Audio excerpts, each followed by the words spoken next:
Hello everyone, কেমন আছো সবাই? আশা করি সকলেই খুব ভালো আছে আর আমি ভীষণ ভালো আছি। তো ষষ্ঠীর দিন সকাল সকাল ঘুম থেকে উঠে স্নান সেরে আমি এখন বসে পড়েছি এই সমস্ত ঠাকুরের যোগাড়যন্ত্র করতে। কারণ মা যেহেতু রান্নাঘরে রান্না করতে ব্যস্ত সকালের জলখাবার তৈরি করতে, তো সেই জন্য আমি ভাবলাম যে তাহলে এদিকে ঠাকুর ঘরের কাজটা আমি করে রাখি, তাহলে এগিয়ে থাকবে।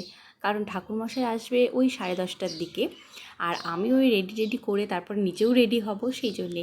তো দেখো, আমাদের ডালিতে কিন্তু থাকে এইরকম একটা কলার ছড়ি, তারপরে গোটা ফল, আর থাকে বট পাকুড়ের পাতা, মানে 7টা বট 7টা পাকুড়ের পাতা, তারপর থাকে 7টা করে দুব্বা, সেইটা দিয়েই কিন্তু পুজো করা হয়।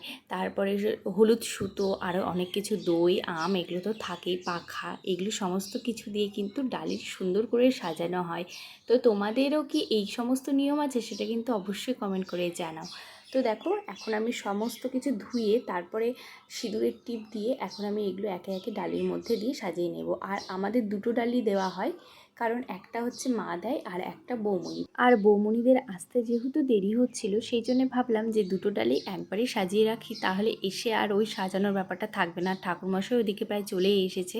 এখন সমস্ত কিছু সাজিয়ে নিয়ে আমি রেডি হয়ে তারপরে এই ডালিগুলো নিয়ে যাব ষষ্ঠীতলায়। তো এই যে আমাদের ডালি সাজানো একদম কমপ্লিট। তো তোমাদের এই ভিডিওটা কেমন লাগলো অবশ্যই জানিও। বাই।